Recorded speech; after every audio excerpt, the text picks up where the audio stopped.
Mahirap daw bang mag-apply ng Pag-ibig Housing Loan?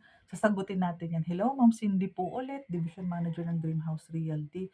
So may nagtanong kung mahirap daw bang mag-avail or mag-acquire ng mga property under Pag-ibig Housing Loan.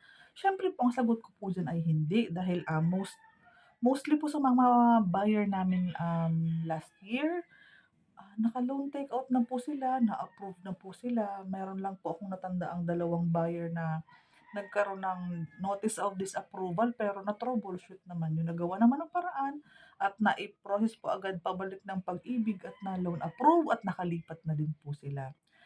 May mga qualifications po ang pag-a-acquire. Lahat naman po ng mga loan, halimbawa yung sa home credit, yung sa car loan, may mga sa banking, yung sa banking loan, lahat po 'yun ay may qualifications, may requirements at kailangan pong i-check kung kayo ay qualified, okey po. Lahat naman pong nag-i-inquire na magkabahay ay alam naman nilang kailangan ay regular na empleyado or may source ng income. Ito pong sa Pagsibol Village po ng Cavite, Bulacan at Rizal, employment po, employment ang sisiguraduhin natin is makakapag-provide ng COE, ng payslip, ng company ID, ng mga valid IDs, team IDs, mga ganyan.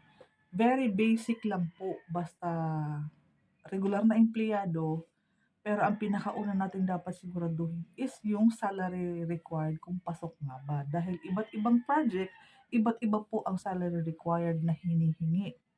Conforme kung may down payment, kung walang down payment, kung 10% ang down payment, iba-iba po. So 'pag nag-chat ka sa akin, ipapasa ko naman po sa'yo ang details, indicated naman diyan yung salary required.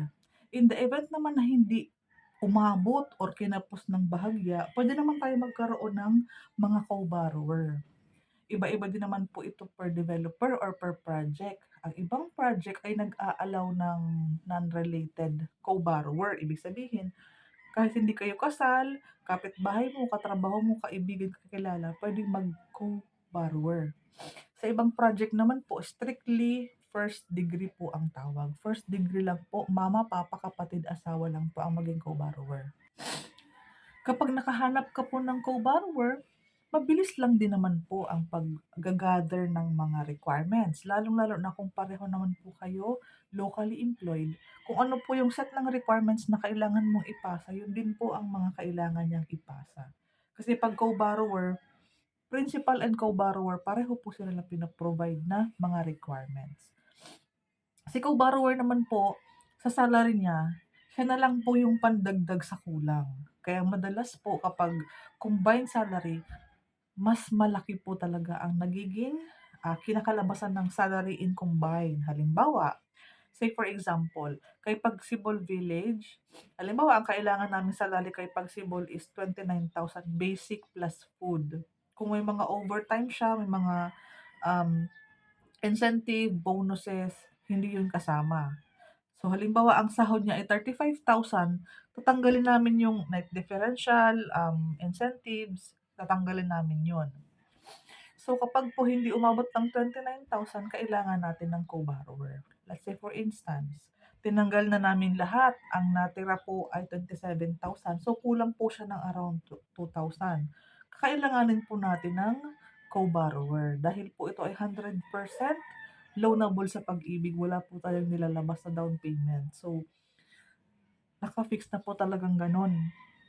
Hindi option ang pagda-down payment, so kinakailangan natin hihingan tayo ng co-borrower na regular na empleyado din kagaya mo, siguraduhin po natin na ang Pag-ibig contribution niya ay hinuhulugan ni employer.